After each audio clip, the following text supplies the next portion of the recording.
Olá, este é o videocast Conselhos de Valor. Eu sou a Maria Tereza Gomes, sou jornalista. Esse é um projeto em parceria da Jabuticaba Conteúdo com o IBGC para discutir o papel dos conselhos na agenda de sustentabilidade das empresas. Eu estou aqui com a Valéria Café, que é diretora-geral do IBGC, vai estar comigo neste projeto ao longo de 5 episódios. Valéria, tudo bem? Oi, Maria Tereza, tudo bem? Um prazer estar aqui nesse projeto maravilhoso em que a gente vai poder conversar bastante sobre o tema. Conta pra gente rapidamente o que é o IBGC. O IBGC, ele é o think tank de governança corporativa no Brasil. O IBGC trouxe o conceito de governança corporativa para o país 30 anos atrás. Esse ano, inclusive, a gente faz 30 anos e a gente agrega valor de 3 formas. A gente agrega valor desenvolvendo conteúdo. Com esse conteúdo, a gente faz uma série de cursos para que os agentes de governança tenham um aprendizado continuado. E a gente também faz um trabalho muito forte para garantir a governança corporativa do país, ajudando as organizações e o país em regulações. Muito bom. E o nosso convidado aqui, Valéria, é o Fábio Alperovitch, que é investidor, ambientalista, ativista, é fundador da Fama Recapital. Isso. É assim que fala? Obrigada, Fábio, por aceitar o nosso convite de participar dessa conversa. Obrigado a vocês, é um prazer estar aqui. Você é empreendedor social, poderia dizer isso? Não?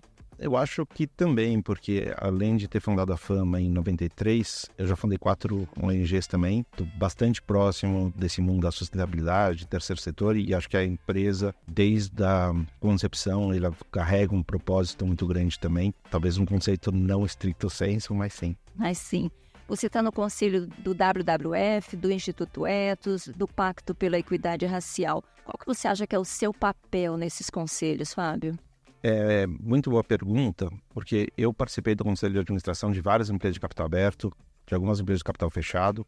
Hoje eu estou no conselho de 7 instituições do terceiro setor. Optei por sair dos conselhos das empresas em geral e estou me dedicando só ao terceiro setor. Ao longo desse tempo, onde eu convivi tanto com o setor produtivo quanto com o terceiro setor, eu identifiquei que existe uma lacuna, né, uma distância muito grande. E eu acho que o meu papel é construção de pontes. No sentido de... Pontes não no sentido de relacionamento. Pontes mais no sentido de... Eu acho que o terceiro setor, ele precisa inclusive de governança e entender melhor como o mundo funciona e como o capital eventualmente pode ser utilizado para resolver problemas e não para criar problemas como no mundo atual. Então, eu acho que esse é o meu papel, trazer um pouco dessas reflexões, entendendo como que o capital pode ser redirecionado, e é por isso que chama Fama Recapital, né? Porque é ressignificar o mercado de capitais. Acho que esse é um pouco do meu papel. Valéria, é interessante que o Fábio tem uma expertise aí em governança do terceiro setor. O IBGC também ajuda, né, essas organizações a estruturar sua governança? Quando a gente desenvolve projetos voltados à governança, a gente sempre parte de um princípio de que a governança, a gente sempre fala que são 5 princípios e tem alguns valores que devem ser seguidos nas organizações. E a gente tem o código das melhores práticas de governança corporativa e o código atende a todos os tamanhos de empresa, porque quando você olha especificamente cada uma dos setores, cada setor tem uma especificidade. Então, sim, a gente tem publicações para o terceiro setor, publicações para o segundo setor e publicações para o primeiro setor. Mas, efetivamente, o que a gente percebe é que se todo mundo pensar de uma forma estruturada, como diz o código, todas as organizações conseguem endereçar a sua própria governança, que é uma jornada, né? Ô, Fábio, qual que você diria que é a grande diferença entre governança numa empresa de capital aberto, numa empresa de capital privado e uma governança numa organização sem fins lucrativos? Nenhuma. Eu acho que governança nada mais é do que um conjunto de princípios e práticas para melhor tomada de decisão. Não importa o tamanho da companhia, o setor ou, enfim, se tem fins lucrativos ou não. A governança permeia todos eles, né? E eu acho que tudo bem, pode ter especificidades ali que funcionam de um jeito ou de outro, mas não deveria ter nenhuma diferença em essência. É isso mesmo. Agora, eu tenho uma pergunta para você. Como é que você vê essa ponte entre primeiro, segundo e terceiro setor? Se isso é viável E se você tem exemplos de como isso acontece hoje no Brasil? Eu acho que a gente vive num mundo que, infelizmente, ele é menos colaborativo do que deveria. E isso está se agravando, né? E, enfim, polarização, redes sociais, etc, etc. A gente tem vivido de uma forma mais desagregada do que agregada. Então, pensando no princípio de multi-stakeholder, que é exatamente o que eu acredito, o primeiro, o segundo e o terceiro setor, eles estariam inclusos numa visão mais sistêmica, porque eles todos, né, são stakeholders intrínsecos do mesmo lugar. Então, a gente precisa sempre pensar de forma integrada e não isolada.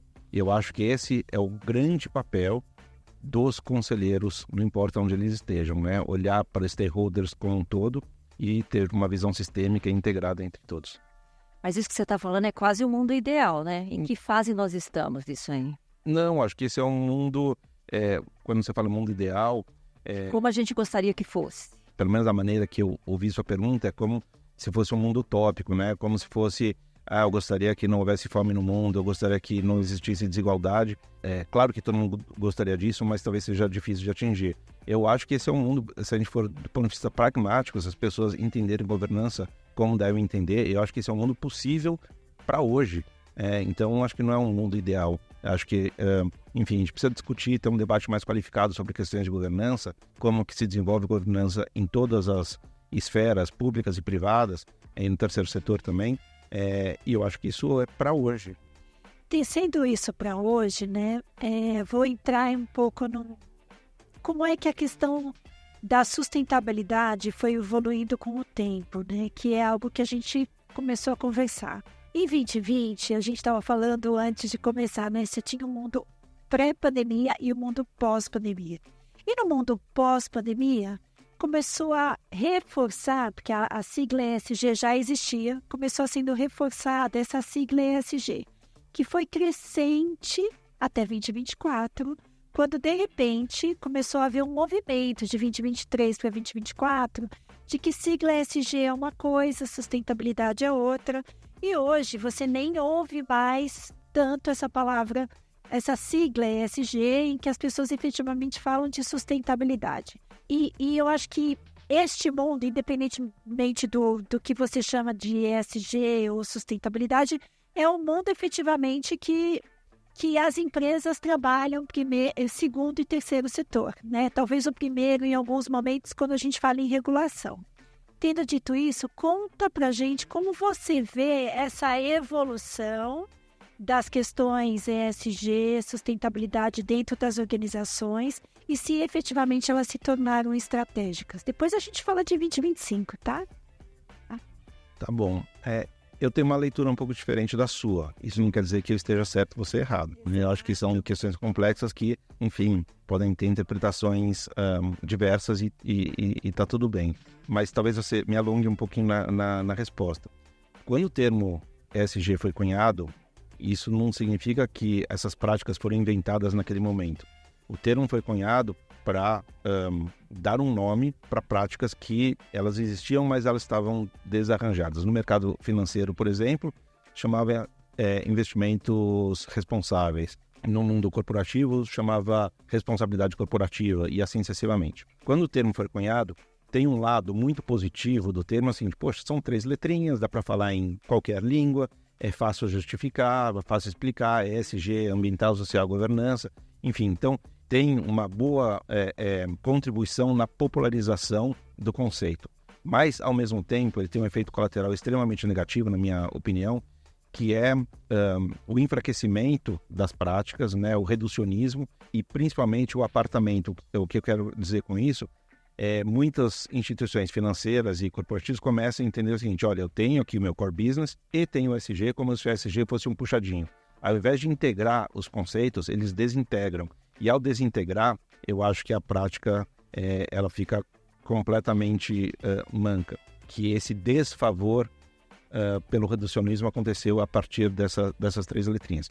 Junto com tudo isso, houve um outro efeito que é nefasto, que é da ideologização dos conceitos ESG. É um absurdo achar que direitos humanos ou meio ambiente tem lado. Não tem. Eu acho que no mundo democrático, tanto a direita quanto a esquerda poderiam estar debatendo quais as soluções para os problemas que a gente tem, por exemplo, a crise climática. Há abordagens diferentes e tudo bem, num ambiente democrático debate-se e chega-se à melhor conclusão. Mas não é o que está acontecendo agora. Um lado se apropria dos assuntos e o outro lado, enfim, é refratário.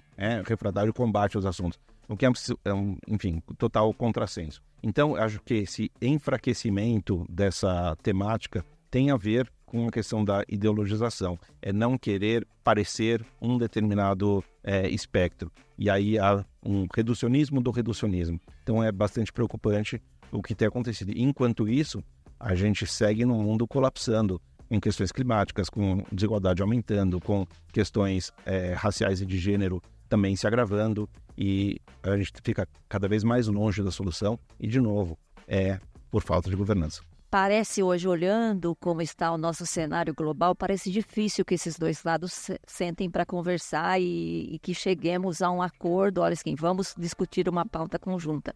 Dito isso, para onde que a gente vai, Fábio? Porque, de um lado, nós temos quem defende, olha, nós temos uma pauta, um momento importante que a gente precisa decidir o futuro até da humanidade, e do outro tem os negacionistas. Como é que a gente caminha nisso? Bom, os negacionistas estão ficando cada vez mais sem argumento, né? Então, quem, por exemplo, está falando aqui de Brasil, quem não viu o Rio Grande do Sul debaixo d'água, quem não respirou fumaça por um mês durante o ano passado, quem não viu a Casa dos Artistas queimando na Califórnia em janeiro desse ano, etc. Então, eu acho que a gente tem agora cada vez menos negacionistas que não passem vergonha. Então, eu acho que isso ficou circunscrito a um público cada vez menor. Mas o problema vai além deles. Acho que o problema não é dos negacionistas, é principalmente daqueles que não se importam. Que é pior, né? Eu entendo que isso existe, mas isso não me importa. Eu tenho outras prioridades, enfim, esse não é um problema meu.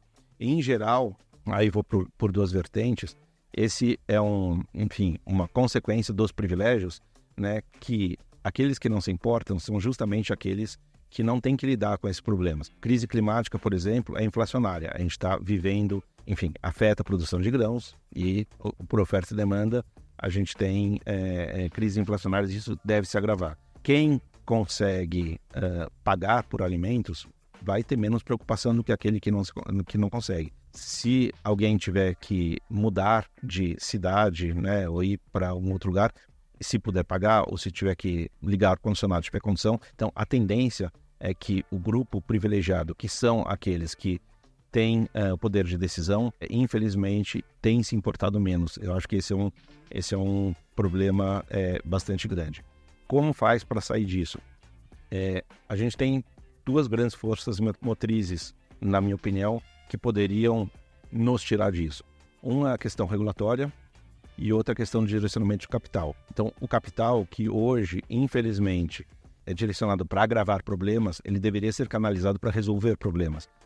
Quando os investimentos, né, financiam desmatamento, financiam aumento de desigualdade, financiam uma série de questões que são nocivas para meio ambiente, para direitos humanos, eles deveriam ser canalizados para investimentos mais conscientes, que integrem a questão de sustentabilidade, e sustentabilidade não tem nada a ver com abraçar árvores, significa também ter um olhar sobre risco e retorno também. Então, no momento que esse capital for direcionado para a resolução de problemas, a gente tem um caminho. Enquanto isso, eu acho que a gente precisa de regulação urgente. Falando em regulação, né, a gente tem aí algumas regulações para as empresas listadas que estão entrando em vigor, né? Tanto do Banco Central, que já tem regulações de sustentabilidade, que foi o primeiro, o CVM, e agora com o IFRS S1 e S2, em que a gente fala efetivamente de risco. Você acha que esse é um caminho que está fazendo as empresas listadas mudarem? Para deixar claro, eu não vou criticar transparência nunca, né? Eu sou super a favor de transparência, mas ela está longe de ser suficiente. Transparência, ela precisa ser acompanhada de um letramento. O que significa emitir 50 mil toneladas de carbono ou 5 milhões de toneladas de carbono? As empresas, enfim, estão se esforçando para ter um inventário de carbono, vão colocar num relatório que vai ser lido pelo mercado de uma forma completamente indiferente e que isso não gera nenhum tipo de atitude. Então, a gente precisa, né, e eu falo a gente porque acho que é o papel do IBGC, meu papel também, papel de imprensa como um todo, ajudar na educação. O que significa todos esses números? Então, os reportes que serão feitos, eles precisam gerar alguma coisa. Porque senão, a gente tem um efeito contrário. A percepção do regulador de que só porque é transparente, o mercado se autorregula e, portanto, eu não preciso fazer nada, que é o que está acontecendo. Em 2020, 2021, a pauta ESG explodiu. Na Europa já estava, né, mais consolidada, mas nos Estados Unidos e no Brasil, o regulador olha para tudo aquilo e fala assim, bom, o mercado está amadurecendo, eu não preciso regular. Embora as instruções da CVM e Banco Central sejam super positivas em relação à transparência, eu acho que ela ainda é um passo muito inicial e precisa ser acompanhado de educação e letramento. Queria perguntar para a Valéria, né? Como que o IBGC pode ajudar nessa educação e letramento? Porque tem até eu me fugi o nome agora de um autor que lançou um livro recentemente e deu uma entrevista para o Estadão e falou o seguinte, que a gente precisa parar de falar de sustentabilidade para Vila Madalena, né? Dizendo o seguinte, a gente precisa levar essa informação para o grande público, né? As pessoas em geral não sabem do que a gente está falando. Então, o IBGC pode ajudar nisso, Valéria? A gente tem trabalhado nisso, mas pode ainda mais, né? Eu falo que o IBGC, ele é um núcleo que é uma construção colaborativa. Então, quanto mais pessoas estiverem aqui que puderem reverberar aquilo que a gente desenvolve, melhor. Então, a gente tem uma série de cursos. A gente foi convidado em 2020 pelo Fórum Econômico Mundial a liderar uma iniciativa chamada Climate Governance Initiative, que que a gente chama de Chapter Zero Brasil, que trabalha muito essa questão do clima, desenvolver cursos, que os cursos ensinam as pessoas. A gente fez vários cursos voltados à sustentabilidade, que estão na nossa lista de cursos, na nossa matriz de cursos. E a gente tem falado muito sobre esse tema. Pra você ter uma ideia, hoje a gente tem 200 eventos por ano no IBGC. Então, exatamente agora a gente está fazendo pelo menos 2 eventos, um em cada cidade do país. Hoje a gente está no Brasil inteiro. A gente tem hoje 3.500 voluntários, que são os associados do IBGC, que conversam com outras pessoas e onde quer que elas estejam, elas são voluntárias para falar de todas essas questões que a gente está discutindo aqui. Mas eu acho que ainda não é suficiente, a gente tem muito mais o que fazer, né? Tem mais trabalho a ser feito. Além da gente sair da Vila Madalena, a gente está indo para o mundo todo, para o Brasil inteiro, mas ainda tem mais a ser feito. E aí aqui eu queria fazer uma pergunta para o Fábio. Como conselheiro, como é que você vê o papel dos conselhos na construção dessa estratégia, né? Acho que a gente quase fez a mesma pergunta um para o outro, mas acho que é bastante pertinente, porque eu falei há minutos atrás que os grandes mobilizadores de mudança são regulação e capital. E quem tem realmente o poder de letrar quem direciona capital é o IBGC. Né? Vocês estão falando com os tomadores de decisão das empresas. E, portanto, no momento que o tomador de decisão entender que mudança... Eu vou colocar mudança climática, mas tem uma série de outros assuntos aqui que a gente poderia tratar. Mas mudança climática afeta diretamente o negócio, ele mudaria, não por uma questão moral e ética, mas sim por uma questão financeira. Então, eu vou dar um exemplo pessoal. Já estou há 32 anos no mercado de capitais, mas há 28 eu faço engajamento. Então, o que é engajamento? É eu investir e buscar empresas para tentar promover as melhores práticas. E durante muito tempo, até 2022, a minha argumentação era uma argumentação falha, era uma argumentação na linha da moral e ética, no sentido de você precisa fazer isso porque é o certo a ser feito. Para mim isso funciona, não necessariamente para as empresas funciona. E às vezes para dentro das empresas funciona para a área de sustentabilidade, mas não necessariamente para as áreas de negócios, né, como CFO, CEO e etc. Em 2022, me deu clique. Eu falei, peraí, eu preciso levar para as companhias uma argumentação econômica para fazer. E aí a gente abriu, desculpa estar alongando aqui, mas a gente abriu um fundo que faz o contrário dos fundos sustentáveis verdes normais. A gente investe em empresas espetaculares, mas tem um desafio de descarbonização, ou seja, a gente investe nas empresas que são altamente poluentes. E a gente leva para as empresas um plano de ação climático que não é baseado na ética, é baseado na questão econômica. Então fala, empresa, você precisa se descarbonizar, porque ao não se descarbonizar, você está correndo o risco A, B e C. Esse risco A, B e C pode ser de litigância, pode ser de dificuldade de atração e retenção de talento, mas pode ser dificuldade de entrar em determinados mercados, você pode perder, enfim, você é afetado por safras agrícolas, etc. e tal. E também tem um ângulo de criação de valor. Então, ao descarbonizar, você pode vender seu produto mais caro, você pode acessar determinados mercados, você pode receber uma variação melhor dos investidores, aumentar seu múltiplo, etc. Então, tudo isso vira uma conta. Essa conta seguinte, para se descarbonizar, eu preciso investir tanto e mitigo X de risco e endereço Y de oportunidade. Isso vira uma TIR. Essa TIR, se for maior que o custo de capital, é um bom negócio. E se é um bom negócio, eu estou competindo, a descarbonização compete com N outros investimentos estratégicos da empresa. Então, no momento que os gestores da companhia entenderem que descarbonização gera valor financeiro, e aí acho que o papel fundamental do BGC é explicar não que o clima está mudando, mas sim que o clima te afeta. E não que só o clima te afeta, mas que você pode endereçar oportunidades a partir disso. E se você ficar exposto, você vai perder, né? E a gente está falando de questões econômicas e financeiras, e isso é bastante mobilizador. Aí essa ia ser exatamente a minha pergunta. Se esse letramento e educação que vocês fazem com os conselheiros das empresas envolvem essa questão do argumento econômico. Claro, por isso que eu te fiz a pergunta do IFRS S1 e S2, porque tudo começa no risco, né? E começa de fora para dentro. E aí fica mais fácil depois você explicar o de dentro para fora, porque é consequência do início do trabalho. Quando a empresa começa a identificar que existe um risco, que esse risco vai ser ruim para aquela organização, ela começa a entender que ela precisa trabalhar. E eu vou te dar um exemplo claro. Quando a gente teve as enchentes no Rio Grande do Sul, hoje 30% dos nossos associados são do Rio Grande do Sul. É um número muito grande. 25%.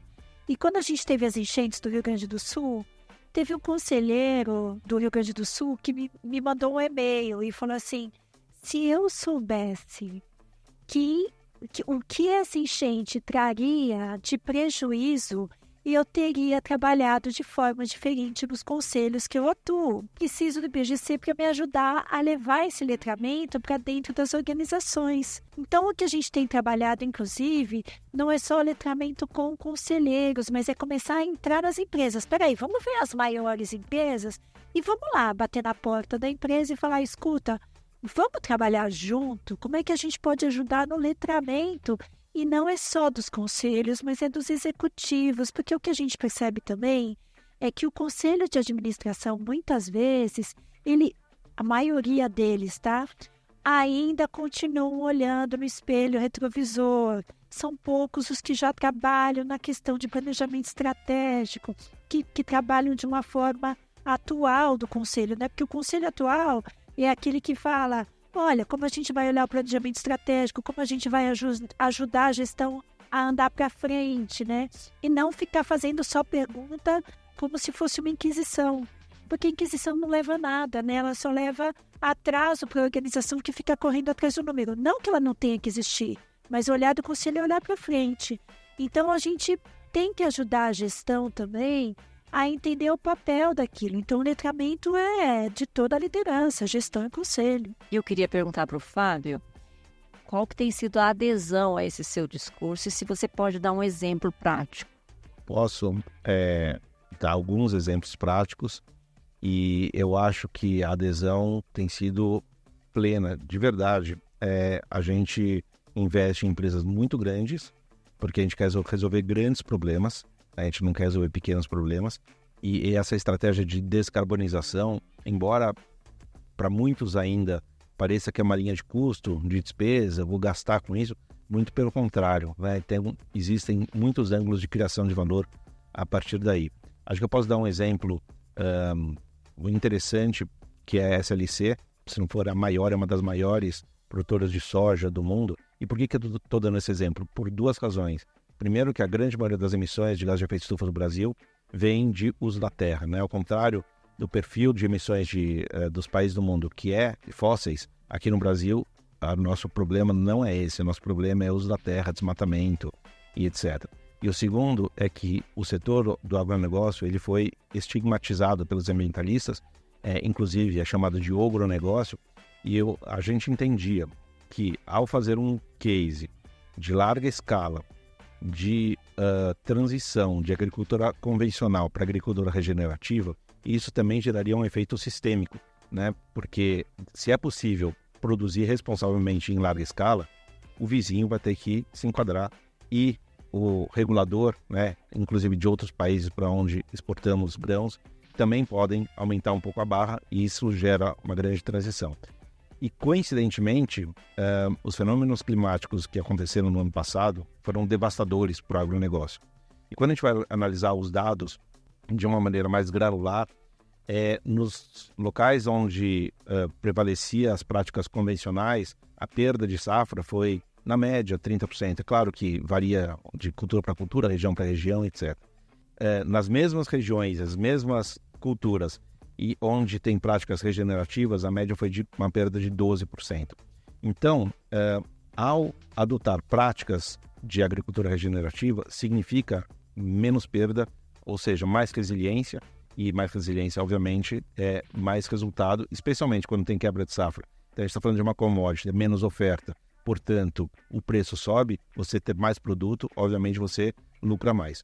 Do ponto de vista climático, é espetacular, no momento que você tem mais captura de carbono no solo, especialmente num setor que, enfim, corresponde a uma parcela muito grande das emissões, enfim, a descarbonização tem bastante efeito. Então, quando você soma isso ao desmatamento zero, para o clima é excelente, para a companhia é excelente também. Outro investimento que a gente fez foi na Marfrig, que é outro setor, a pecuária é um setor estigmatizado também como sendo um grande vilão. E no momento que você tem rastreabilidade total da cadeia, né, e você consegue assegurar que você é livre de desmatamento, você consegue acessar mercados que são fechados, como o mercado europeu, você consegue vender para a China com prêmio de preço.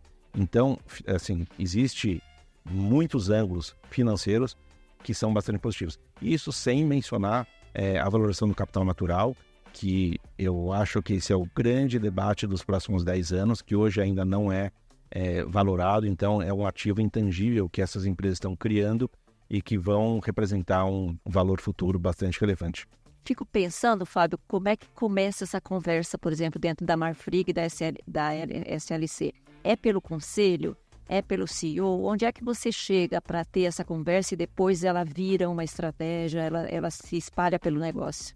Eu acho que é um processo muito artesanal, no sentido de que não há um framework engessado que tem que começar dessa forma ou daquela forma. Cada empresa tem uma natureza diferente, então vou dar um exemplo. Empresas com controle definido têm um papel muito importante na figura do controlador. Empresas de capital difuso têm uma importância muito grande no conselho. Dentro do conselho tem vozes mais ouvidas do que outras. Então esse mapeamento é bastante importante. Além disso, todo esse diagnóstico que a gente faz, além da nossa equipe que é multidisciplinar, então eu tenho cientista na minha equipe, eu tenho advogado, tenho gente que veio de private equity pensando em value creation, ela é muito multi-stakeholder. Eu falo com ONGs, eu falo com o mundo acadêmico, eu falo com, enfim, bastante gente, até ter um plano muito consolidado. Então, no final das contas, é menos importante a porta de entrada, às vezes eu posso até errar, né, do que o conteúdo. Porque se a gente está apresentando um conteúdo que a empresa entende, fala, opa, peraí, ninguém ainda tinha apresentado uma visão sistêmica dessa maneira, de que ao endereçar determinados assuntos é benéfico para mim, não é só legal de colocar num relatório, né? E é legal mesmo colocar num relatório, mas de fato eu estou endereçando a oportunidade, estou mitigando o risco, eu vou fazer. Então, a porta é importante, mas ela é menos importante. Eu posso errar a porta, eu não posso errar o conteúdo. Deixa eu te fazer uma pergunta, mudando para ir para o norte do país, né? Falando um pouquinho de Amazônia e da importância da Amazônia para o próprio país, como é que você vê o papel dos financiamentos sustentáveis e como as organizações podem investir mais ou menos na Amazônia para a gente garantir a Amazônia em pé? E se isso é importante para o Brasil ou não? Bom, acho que a gente tem que discutir bastante a questão dos biomas, que eles trabalham em interdependência. Então, cuidar da Amazônia e descuidar do Cerrado significa também descuidar da Amazônia, né? E assim sucessivamente. Os biomas trabalham também, enfim, a natureza é linda, eles estão todos interconectados. Claro, a Amazônia é super importante, mas a Caatinga é importante, o Cerrado é importante, a Mata Atlântica é importante também. Eu estou falando isso porque a gente vive hoje num momento que projetos na Amazônia têm quase que excesso de recursos, né, o que tem ausência de projetos, e os outros biomas, né, ninguém olha para eles, e a gente precisa falar mais dos outros biomas também. O segundo lugar é que a Amazônia não é a Faria Lima, portanto a Faria Lima não pode tratar a Amazônia como se fosse a Faria Lima. A Faria Lima em geral quer cheques grandes e pouco trabalho. Não é assim que funciona lá, senão, de novo, nós somos forasteiros na Amazônia. A gente não pode ir lá com um ar de colonizador e falar, assim é o meu jeito de fazer negócio. Então eu vou comprar uma empresa, eu coloco CFO, enfim, coloco esse sistema aqui. Não é assim que funciona. Então quem quiser fazer coisas de muita escala, provavelmente vai fazer infraestrutura, vai fazer saneamento, etc. A gente também tem um fundo, super legal você ter perguntado isso, que financia a agricultura familiar e muitas vezes a gente vai através de cooperativas, assentamentos, etc. Outro universo, né? Um empréstimo muito mais humanizado, acoplado com assistência técnica, enfim, mas ele é granular. Com a nossa inadimplência, zero. E isso também provoca um pouco a nossa percepção de o que é risco, né? Muitas vezes a Faria Lima acha que baixo risco é emprestar para o latifundiário que tem muito patrimônio e às vezes ele imobilizou todo esse patrimônio e na hora, enfim, que tem um evento climático negativo, ele está insolvente. Ao passo que o empréstimo humanizado com assistência técnica, quando você, enfim, dá oportunidade de geração de renda para populações que são excluídas do sistema financeiro tradicional, num evento adverso, eles nunca vão te cortar, né? Então, essa percepção de risco a gente precisa fazer também. Então, te respondendo objetivamente, primeira coisa que a gente precisa fazer para investir na Amazônia, eu estou falando da Faria Lima, é trocar lente. Você falou de Faria Lima e falou de Amazônia, a Valéria trouxe o tema da Amazônia e eu queria colocar, este é o ano da COP, né? O ano da COP30, o Brasil sediando a COP da Amazônia. Então, estamos todos olhando para Belém, olhando para a Amazônia. Qual que é o seu olhar sobre COP e o que você acha que vem de lá? Ouço muitas pessoas falando exatamente como você falou, que é a COP da Amazônia, e eu gostaria de corrigir para a COP na Amazônia. A COP, ela não pode ser sobre a Amazônia, ela tem que acontecer na Amazônia para discutir problemas que são globais. E os problemas globais passam por problemas que não são brasileiros, como, por exemplo, combustíveis fósseis, né? A gente precisa, enfim, na minha percepção, deslocar um pouco o eixo das conversas que estão acontecendo nas COPs em 3 dimensões. A primeira é olhar mais para o mar, né? Olhar para oceanos. Os oceanos, eles são, infelizmente, desprestigiados nas COPs.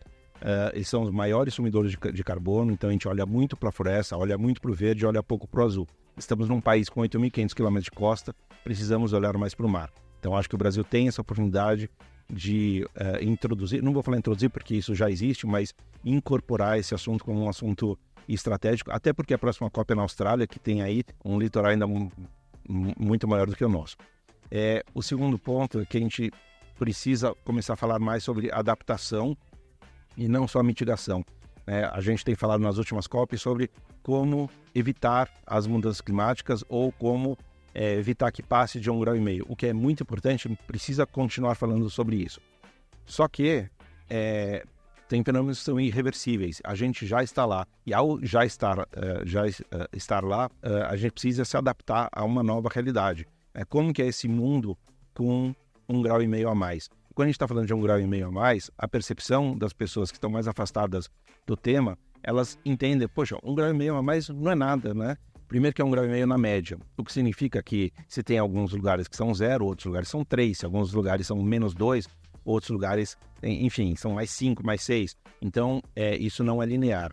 O segundo, a diferença de 1,5 graus, 2 graus, é gritante, né? Pensa uma pessoa, né? Com 36 graus e meio você está normal, com 38,5 você está, enfim, prostrado na cama. Então o planeta também funciona dessa maneira. E o terceiro ponto, e aí acho que é uma questão especificamente da COP do Brasil, as últimas COPs foram em países não democráticos. Então a gente passou por Egito, a gente passou por Emirados Árabes e depois Azerbaijão nas últimas 3 COPs. Ou seja, não tinha sociedade civil presente. Essa a gente tem uma oportunidade de fazer a COP num país democrático em que a gente possa ter a participação plena da sociedade civil. O Brasil é um país continental e estar em Belém está bastante inacessível por questões logísticas. Então, como a gente faz para que a COP não seja só em Belém? Como a gente faz para que a COP também esteja na Praça da Sé? Como que a gente faz para que a COP também esteja na Candelária? Como a gente faz para que a COP esteja no Rio Grande do Sul? Então, a gente precisa popularizar um pouco essa COP. Essa COP não pode ser circunscrita às pessoas que vão naquele lugar. A Dona Maria precisa participar da COP e entender tudo isso. Então, ao acontecer essa COP no Brasil, a gente tem a grande oportunidade de tornar a COP pop. Qual que é a responsabilidade das empresas em popularizar, em levar esse assunto para a Dona Maria? Antes da responsabilidade de levar, a gente precisa discutir a responsabilidade do conteúdo da mensagem. Infelizmente, o greenwashing continua a todo vapor e eu acho que as empresas precisam tirar essa questão da responsabilidade do departamento de marketing e levar para os conselhos. E as pessoas dos conselhos também precisam estar bem capacitadas e letradas para falar sobre sustentabilidade. Eu vejo muitas empresas, conselhos ou até o mercado financeiro analisando os conselheiros. Poxa, isso aqui é bom em alocação de capital, isso aqui é bom em recursos humanos, mas aonde está a cobrança, né, em relação à questão de integração de sustentabilidade? Então esse papel ele precisa estar cada vez mais presente nos conselhos. E esse eu acho que é a grande maneira de combater greenwashing, né? Porque muitas vezes muitos conselheiros estão tão distantes do tema que nem sabem, né? Falam, isso aqui é sustentável, isso aqui é carbono zero, e eu faço isso, faço aquilo. E os conselheiros ficam vendidos em relação aos termos. Segundo, a gente precisa passar por uma questão regulatória, né? Taxonomia é super importante, né? O que é sustentável, né? Então, o que é verde. Então, a gente precisa, enfim, tratar disso com muita responsabilidade. Então, a questão não é só as empresas levarem. Primeiro, elas precisam ter um processo interno do que levar. Mas sim, eu acho que seria maravilhoso, né, que empresas pudessem contar exemplos e mais do que falar sobre o que elas estão fazendo, mais falar sobre suas vulnerabilidades. A grande maioria ainda não está fazendo, né? Então, colocar, né, a gente começou falando sobre compartilhar, é o momento de compartilhar, né? Não é o momento de cada um olhar para o seu umbigo. E as empresas também podem fazer um papel de letramento, né? Porque muita gente nem sabe o que precisa fazer em casa. E o que é COP mesmo? Exato. O que está acontecendo no Brasil, né? E o que é uma vida sustentável? O que significa o uso de energia, o uso da água? Acho que faltam alguns conhecimentos básicos que a gente precisa dar para a sociedade brasileira. Eu queria que você comentasse, porque o Fábio falou do greenwashing e a gente estava no mesmo evento outro dia, em que eu adorei a definição, que greenwashing é a comunicação sem governança. Eu queria que você comentasse isso. Acho que o Fábio trouxe um ponto muito importante, que é a questão das empresas serem responsáveis pela comunicação que elas fazem com seus públicos, né? E isso é integridade. No ano passado, a gente participou do B20 nessa linha de integridade. O que a gente discutiu que integridade não é só anticorrupção, é você ser íntegro com relação a como você se comunica com as pessoas, ser íntegro com relação aos impactos que a sua organização causa ao meio ambiente, que a sua organização causa às pessoas que ela vende produtos ou que ela impacta de alguma forma dentro do seu ecossistema, junto aos seus fornecedores. Tudo isso é integridade. E então a comunicação ela é fundamental. E aí a gente falou naquele evento que a gente estava sobre o papel do profissional de comunicação, porque a gente sempre diz que o conselheiro de administração tem um dever fiduciário com relação às decisões que esse conselheiro toma. E a conversa é o dever fiduciário de todo mundo, é de cada indivíduo, inclusive do indivíduo que está na organização e que é responsável pela comunicação daquela organização. O meu chefe mandou, seu chefe mandou, sua chefe mandou, mas você tem um CPF que pode dizer, isso aqui não está de acordo com os meus princípios, não vou fazer. E só complementando, se eu puder, eu acho que os conselhos do amanhã, e deveriam ser de hoje, deveriam pensar nesse conceito multi-stakeholder. E os stakeholders deveriam estar representados no conselho. Então, dando um exemplo, será que Brumadinho teria acontecido se pessoas da comunidade estivessem sentadas no conselho? Porque para essas pessoas da comunidade, a segurança é o ponto que mais importa. Talvez não seja o EBITDA, né? Talvez não seja a expansão, talvez seja a segurança. Mas será que tinha alguém ali no conselho que tinha essa como primeira preocupação? E assim sucessivamente. Então, ao entender, cada empresa tem a sua matriz de materialidade, e se pegar o que é mais material e inserir os stakeholders relevantes dentro de um conselho, eu acho que a gente vai ter muito menos problema que tem a ver com integridade, tem a ver com dever fiduciário.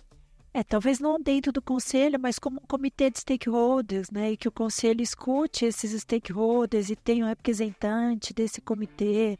Mas sim, é preciso ter esse olhar, né? Isso é fundamental. Tem alguma empresa fazendo isso, Fábio?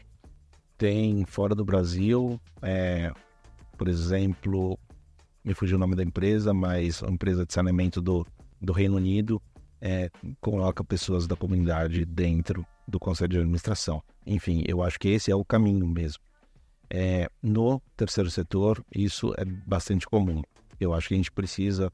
E de novo, essa olhada do colonizador, as empresas acham que o terceiro setor deveria funcionar como uma empresa. E como uma empresa funciona. Mas empresas têm problemas também, né? E acho que o terceiro setor tem muitas lições para ensinar para empresas privadas também. Então, como, por exemplo, essa escuta multi-stakeholder. Eu queria trazer o assunto de volta aqui, o greenwashing, o papel da comunicação e o papel dos conselheiros, e trazer um outro dado desse evento que eu estava assistindo e a Valéria estava participando, falando, viu? Que 80% dos relatórios anuais tem greenwashing. Qual que é a sua percepção hoje dos relatórios que as empresas publicam? Se você chega a ver e quando vê, o que você percebe? Eu concordo, mas eu acho que a questão é maior do que essa, né? É quem escreve para quem escreve.